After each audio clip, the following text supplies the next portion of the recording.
Sabina Alcaraz, te damos la bienvenida. Muchas gracias, muy buenas tardes a todos y bueno, muchas gracias por esta invitación tan linda. Una pena que hayas venido con esta señora que ya prácticamente es parte de la radio, parte de este programa. ¿Cómo andás, Altieri? ¿Cómo están, chicos? ¿Todo bien? Muy bien, ¿y ustedes? Bien, ella está ocupada, está con la bolsa de Nueva York, está en otro mundo, Navarro, usted la trae. Estoy mandándole a la compañera. Sí, no me diga su vida privada.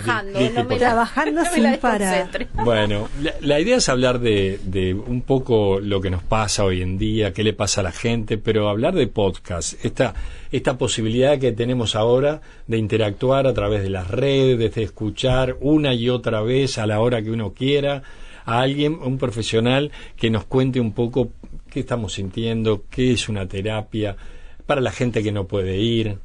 Tú sos psicóloga.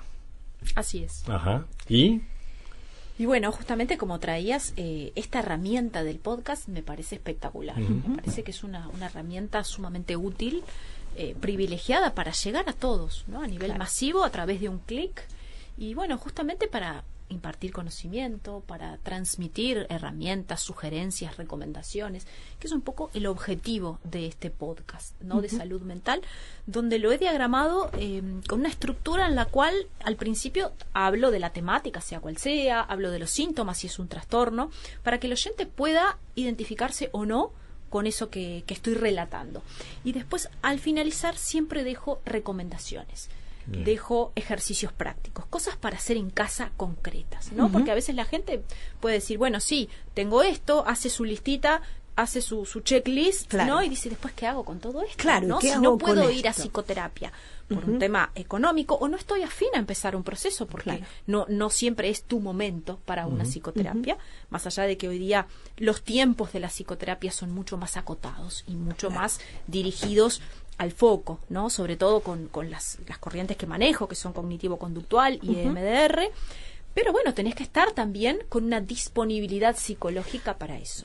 Te pongo un paréntesis. ¿Cómo no? ¿Cuándo es el momento de arrancar una terapia? Porque vos decías, bueno, capaz que no es el momento de arrancar, la otra persona dice, qué bueno, escucho esto, me encanta esta información, pero ¿cuándo es el momento de decir, bueno, capaz que ahora puedo arrancar una terapia?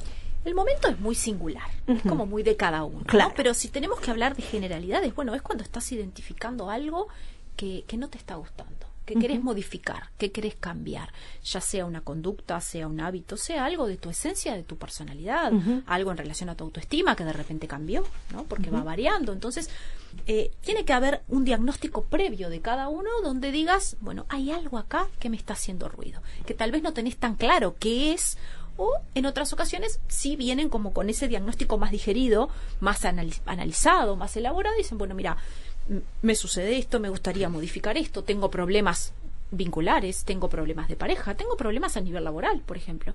Y allí tenés que estar obviamente abierto, bueno, a contar tu historia, a cambiar aspectos de tu vida diaria, ¿no? Porque ahí en la consulta, o por lo menos como yo lo manejo, dejamos tareas, dejamos aspectos a modificar o a cambiar. Y tenés que estar preparado a que si querés generar un cambio, no podés continuar en la misma línea en la que venís. Claro. Eso es clarísimo. Sabina, a uno le parece cuando está mal que el mundo es más hostil, digamos, y que la culpa la tienen los otros.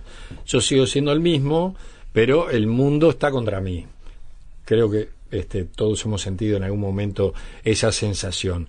Pero al mismo tiempo no me gusta hablar con nadie y todo el mundo dice, ay, no te guardes las cosas, decilo, y justamente lo mandan a hablar con alguien que no nos conoce, que no le tenemos confianza. Entonces es una ruptura bastante importante en la conducta de cualquier ser humano enfrentarse a esa situación, que después va todo bien, obviamente, después la terapia va por carriles que profesionales como tú nos van llevando, pero pasa eso, ¿no? Totalmente, por eso es como ese momento de quiebre, ¿no? De inflexión, donde, bueno, la persona tiene que romper con todos estos esquemas, con todos estos preconceptos. Recordemos que también hoy está bastante más aceptado esto de ir al psicólogo, claro, pero hace 10 años o 15 años atrás, digamos que ir al psicólogo era para locos, hablando claro, en criollo, sí, ¿no? sí, era para claro, el que estaba mal, insano mentalmente. Está rayado. Exacto, estaba prácticamente para enchalecar, ¿no? Sí. Por suerte, afortunadamente ahora es a la inversa, ¿no? La gente ha comprendido que es un espacio personal, de aprendizaje, donde tiene que haber una interacción con el profesional, no es solamente, por lo pronto desde mis corrientes, no solamente que el paciente viene y cuenta y hace catarsis y descarga, sino que también obtiene una devolución, obtiene un feedback cada vez que va a la consulta, y se va también con herramientas y se va con un autodescubrimiento diferente. Claro. ¿Sí? Vos recién decías, Sabina, y me encantaría que por ahí lo comentes mejor, porque del otro lado capaz que hay gente que dice, ¿qué cosa es esto de cognitivo-conductual? ¿Qué cosa es esto de psicoanálisis? ¿Qué quieren decir con todo esto?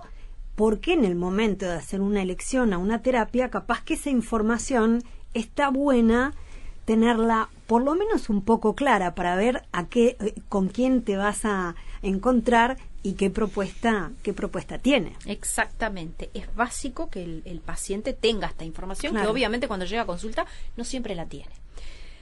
Me gusta hablar de las corrientes desde las que yo trabajo, Claro, que son divino. cognitivo-conductual y EMDR. EMDR, para que quede bien claro, es una sigla y ahora explicamos bien. Cognitivo-conductual, ¿en qué se basa? Justamente la teoría habla de que cognitivo es el pensamiento, o sea que vamos a trabajar muchísimo en un cambio y una reestructura de tu pensamiento, porque allí está la base, ¿no? Desde el pensamiento surge la emoción y surge la reacción. Entonces, en esta base, si nosotros tenemos un pensamiento negativo, la emoción va a ser negativa y nuestra conducta, por ende, también lo va a ser. Por la opuesta, si nosotros tenemos un pensamiento positivo y más objetivo, el resto va a acompañar y va a ser adaptativo, va a ser positivo también. ¿Por qué conductual? Porque también trabajamos en lo que hacemos, en las conductas. Por eso es sumamente focal, con tareas y sumamente dirigido al motivo de consulta de ese paciente, a lo que le está pasando hoy. Es decir, que trabajamos con el aquí y ahora. En otras corrientes, como por ejemplo el psicoanálisis, trabajan con lo que es la primera infancia, los primeros vínculos. Entonces, obviamente, en ese tipo de corrientes tenés que ir mucho más atrás y te lleva mucho más tiempo. Claro. Entonces, en cognitivo-conductual y en MDR lo mismo, trabajamos con el aquí y ahora, por lo que los tiempos son mucho más rápidos, claro, y los resultados realmente sumamente eficaces y se mantienen en el tiempo, ¿no? Eso por un lado, cognitivo-conductual. Por otro lado, EMDR, que es un poco más nuevo, aquí en Uruguay, porque tiene 40 años en todo lo que es Estados Unidos y Europa, es una sigla en inglés que significa Eye Movement Desensitization and Reprocessing. ¿Qué es esto que suena tan difícil? Es el reprocesamiento del trauma psíquico a través del movimiento ocular, ¿sí? Y esto es un abordaje exacto, es un abordaje, no es una herramienta. Si me escuchan mis claro, docentes americanos diciendo que es una herramienta, me matan, claro, porque es un abordaje. Es un abordaje. Y nosotros nos recibimos de psicoterapeutas EMDR. Y esto es fantástico porque tratamos todas las categorías clínicas. Tratamos ansiedad, todo lo que es trastornos de ansiedad, ataque de pánico, TOC, fobias específicas, todo lo que vemos por allí, depresión clínica. Trabajamos autoestima y lo trabajamos en un tiempo realmente muy, muy acotado. Para que tengan una idea, un ataque de pánico entre 8 y 12 consultas remite. ¿Qué quiere decir eso? Que el paciente ya no tiene los síntomas y no tiene las crisis de ataque de pánico y puede prescindir de su medicación, de su psicofármaco, claro, de la medicación psiquiátrica. Claro. Que muchas veces llegan al consultorio con esto de, bueno, ¿tengo que tomar la medicación toda la vida para esto? Y no. La realidad es que hoy día, con este tipo de abordajes de última generación, no. Lo mismo ocurre con una fobia específica, una fobia a las arañas, a los gatos, al ascensor, a lo que fuere, ¿sí? Entonces, son abordajes que justamente están dirigidos a las necesidades que tenemos hoy, que en realidad no podemos dedicar 10 años a resolver un ataque de pánico, o a resolver una fobia, o un trastorno obsesivo compulsivo, o lo que fuere que te está inhabilitando, porque estamos hablando de trastornos que son sumamente invalidantes para el paciente, ¿sí? Claro. Bien, hoy por otro trabajo accedí a los números de una ONG, porque hoy es el Día Nacional de Prevención del Suicidio. Así es cierto. Y me quedé un poco helado con los números que daban de Uruguay, que hay 4 personas que se suicidan por día y 6 que lo intentaron. O sea, estamos hablando de 10 personas que por día en Uruguay intentan quitarse la vida. Un flagelo de esta sociedad, particularmente en los jóvenes, pero también en la tercera edad. Números que puestos así fríos en cualquier país sería, bueno, un número más, pero en Uruguay es mucha gente. ¿Hay explicación allí? ¿Hay soluciones? Es sumamente alarmante las cifras, es real, hace ya 20 años que venimos lamentablemente en aumento. Último recurso se llama la ONG que dio esos números. Bien, sí. Creo que las últimas cifras dan como que hubo una reducción en relación a los años anteriores, pero igualmente las cifras son alarmantes.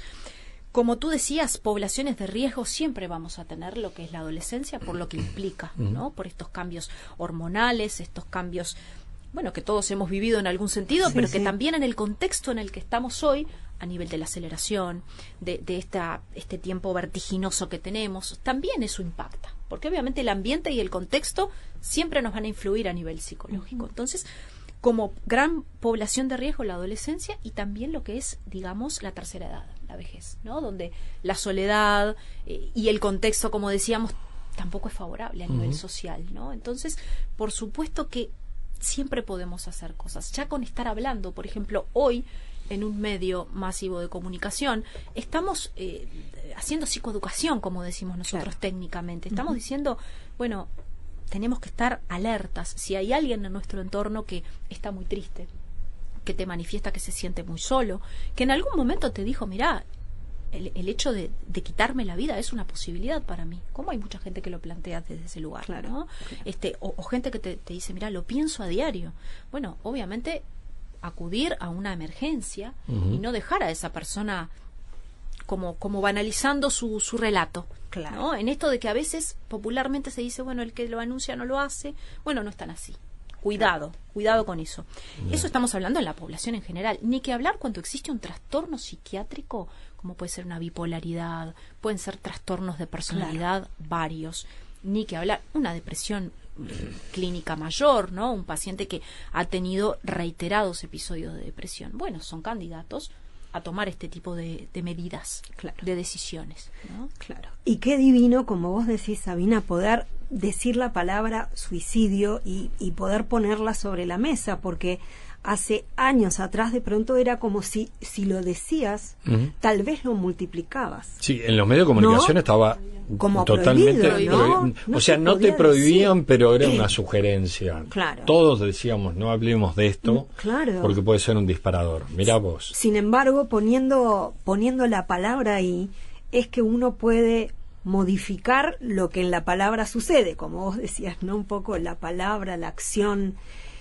Así que qué suerte que podamos estar hablando de esto hoy acá en este programa. Sabina, otra cosa que yo te pregunto, ya que te tengo acá, digo, bueno, le voy a preguntar. ¿Cómo no? Sobre el éxito, esta generación que va detrás de un éxito efímero, que los medios de comunicación, las redes sociales han puesto allí como que si no sos esto, no tenés éxito, sos un don nadie, y habría que decirle a cada uno de los gurises, no es así, no se coman esta pastilla porque no es así. Pero bueno, esta generación en particular está corriendo detrás de una zanahoria que nunca van a alcanzar, además. Exactamente, y en esto las redes sociales tienen un rol, en este caso lamentablemente muy negativo, ¿no? Porque están exponiendo todo el tiempo una realidad, una vida perfecta, ¿no? Algo que es ficticio, que no es real, ¿no? Entonces, lo hemos hablado hasta el cansancio en distintos medios, en distintas conferencias. Claro, tú entras a TikTok, a Instagram, a distintos medios y es la casa perfecta, la comida riquísima, todo feliz, esto. Bueno, ¿hasta qué punto todo eso es real? Sabemos que no. Claro. Recibo muchos pacientes que sé que muestran una realidad, pero porque en realidad lo que tienen es un gran vacío interior. Y cuando los tengo en el consultorio, sé que la mitad de los posts que suben y de las historias no son reales. Y esa felicidad o ese éxito, como traías, que hay que ver también qué significa éxito para cada uno, ¿no? Claro. Porque es como muy, muy singular y muy subjetivo esto del éxito. Pero siempre está esto, que culturalmente está esta exigencia, no solamente para los adolescentes, para todos, Sí, ¿no? sí, Los colectivos de mujeres, con la maternidad, con el ser profesional o no. A los hombres también les ocurre muchísimo en esta presión de, bueno, ser CEO o ser gerente de su empresa, por ejemplo, ¿no? Y de ascender y de toda la parte económica y financiera. Hay una presión social, eso es clarísimo, ¿no? Claro. Ay, me parece a mí, ¿no? A ver qué nos parece a todos. Que las redes sociales de alguna forma, y no en todas, porque suceden cosas alucinantes como tu podcast, o material increíble de un nivel académico, pero impresionante, que decís, qué suerte que esto está a mi acceso ahora. Pero de alguna forma, esta otra parte, que es como, yo le digo más centrífuga, ¿viste? Te convoca a estar fuera de vos. No en tu realidad, no en tus posibilidades y pensar que tus posibilidades están buenísimas, sino que siempre todo está en el jardín del otro, ¿no? Exacto. Y siempre es mejor lo que te muestra el otro. Y por supuesto, si nos comparamos, no llegamos. Siempre vamos a quedar en desventaja, ¿no? Porque no tenemos de repente ni esa casa perfecta, ni ese cuerpo tan esculpido y tan hermoso. Y bueno, y entonces la comparación allí, ¿no? Entonces, cuán importante esto de hacernos conscientes de la realidad virtual y lo que es nuestra vida cotidiana, ¿no? Claro. Y lo que realmente es una exigencia cultural y si es realmente lo que yo quiero. Si es lo que estoy buscando para mi vida o es algo que está impuesto por allí a nivel más macro, a nivel más cultural, ¿no? Entonces, comparto contigo que las redes hoy día son una gran herramienta. Nos permiten difundir material espectacular, tener un conocimiento que antes sería imposible, acceder, Totalmente. en el caso académico, a conferencias que antes teníamos que viajar 14 horas para ir a una ponencia y ahora lo hacemos a través de Zoom. O sea, tenemos muchas ventajas. El tema, y lo que siempre planteo es, busca cuál es tu objetivo cuando vas a una red. ¿Tu objetivo cuál es? ¿Es matar el aburrimiento? ¿Es nutrirte o enriquecerte con una información técnica de salud mental o de la temática que sea? O bicharle un poquito la vida al otro, ¿no? Que también es válido. Obvio. ¿Cuál es tu objetivo y qué es lo que buscas cuando te conectás? Y ahí entonces, en base a ese objetivo, podemos limitar tampoco y podemos filtrar. Podemos seleccionar, porque material e información es lo que sobra. Estamos hiper mega conectados, pero a la vez es como paradójico, ¿no? Porque con tanta información y con tanta conexión, aún hay mucha gente que está sola, ¿no? Y que se siente muy sola y que, hablando que hoy trabajamos el tema del suicidio, se sigue dando estas decisiones letales de decir, bueno, termino con mi vida porque estaba muy solo, porque no tenía un contacto humano, aún cuando estamos en un mundo hiperconectado, ¿no? Totalmente. Sabina, cuando trabajamos en los medios públicos, llegamos a todo el país. Esta radio particular llega a rincones que ni te imaginas, ni nos imaginamos nosotros cuando hacemos las recorridas, ahí nos damos cuenta. Allí se profundiza un poco, porque en la ciudad tenemos otros problemas. En las grandes ciudades como Montevideo, por ejemplo, tenemos otros problemas. Pero en el interior hay mucha gente sola, hay muy poca información, no porque sean menos inteligentes, no porque no tengan acceso, simplemente son modos de vida, ¿no? Estoy pensando sobre todo en el interior profundo, en el medio del campo, que en este momento te están escuchando a vos y están diciendo, eso me pasa a mí. El podcast es bienvenido, así como la radio, como este tipo de situaciones, de charlar de los temas. ¿Tenés experiencia en eso? ¿Te escriben, te llaman, te dicen, yo vivo otra realidad que no es la de ustedes, pero me pasa esto? Totalmente, increíblemente, todas estas temáticas que hablamos de salud mental y que están en el podcast, en las 3 temporadas, las vive gente de todas partes, del interior de nuestro país. Me pasa que trabajo con el resto de Sudamérica, Colombia, Perú, Argentina, y las viven. O sea, hoy día el trastorno de ansiedad, por ejemplo, la depresión, son temas que los viven todos. Más allá de si vivís en el campo, si vivís en la ciudad, si trabajás, si sos ama de casa, es algo que, digamos, trasciende al estilo de vida también. Por supuesto que las grandes ciudades llevan a que se despierten determinados trastornos más que otros, ¿no? Claro. Pero también la gente del interior profundo, de los pueblos, de los lugares más tranquilos, también tienen su padecimiento y sus temáticas a trabajar. Por eso esto del podcast me parece un material que realmente cumple esta función, ¿no? De colaborar, de llegar a toda esta gente que de repente no tiene acceso a una psicoterapia, como decíamos, no tiene ganas, no está con disponibilidad para hacerlo, pero tiene este audio que es cortito, son entre 8 y 10 minutos máximo. Eso me puse como meta para esta tercera temporada, que fuera bien cortito, bien concreto, y lo interesante es que lo puedes pausar, lo podés retomar. Siempre digo, es un material lo que hay que compartir. dedicarle. Exacto. Y es un material que tenés que dedicarle un tiempo exclusivo. Eso sí, ¿no? La mayoría de la gente que escucha podcast dice, bueno, lo hago cocinando, lo hago manejando, lo hago... Es válido, pero para realmente sacarle el provecho a este material te tenés que sentar esos 10 minutos, si podés con una libretita, con el celular, en las notas, y justamente decir, bueno, ¿con qué me identifico en todo esto que Sabina dice? Me pasa esto. ¿Qué probé?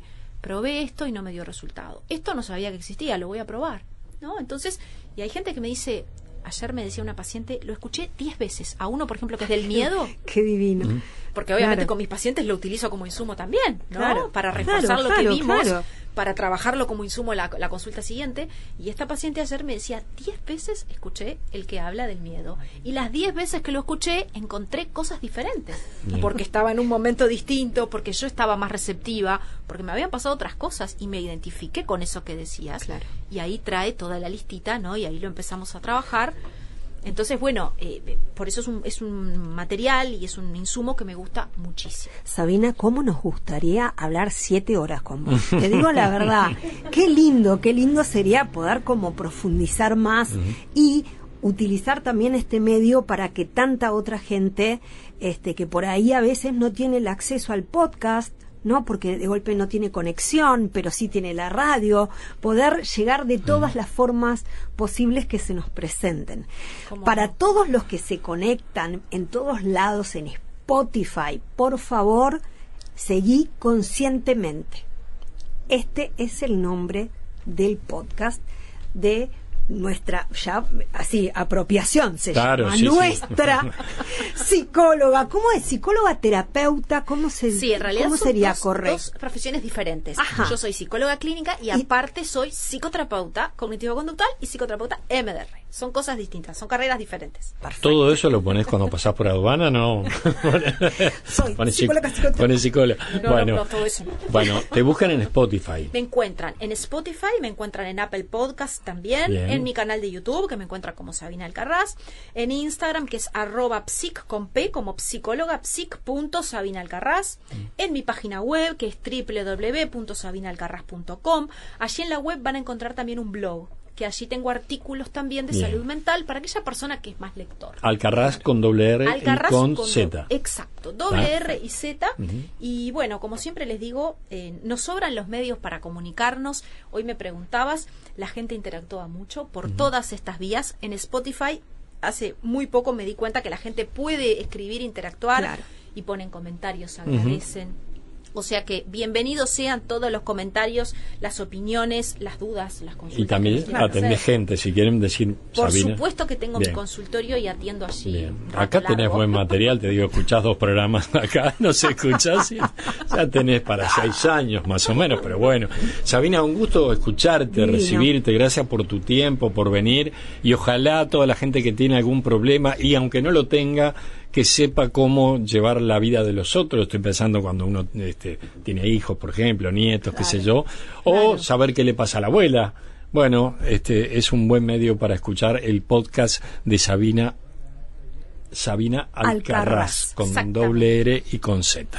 Sabina, Placer. un placerazo que te hayas venido por acá. Realmente me quedo con ganas de charla mucho más extensa. Muchísimas Cómo no, gracias. estoy a las órdenes cuando quieran. Ha sido un placer y muchas gracias a Muchas ¿Querés gracias dejar a un vos. teléfono o algo o no? Las redes. Con las Bien. redes está Claro. Yo más soy que de bien. otra época. Déjame tu Aris, teléfono. el teléfono. Ahora lo único que falta es el ¿Tenés teléfono tarjeta? de línea. No, ¿tenés tarjeta? ¿A qué hora Igual te atendés? digo que por la web hay un iconito que lo lleva al WhatsApp. Te Ah, digo, bien, Lo bien. hice bastante práctico, o sea Bien. que ahí van directo al WhatsApp y me pueden escribir a Perfecto. través de la web. Muchas gracias, Sabina. Gracias, un Gracias a gusto. ustedes, un placer.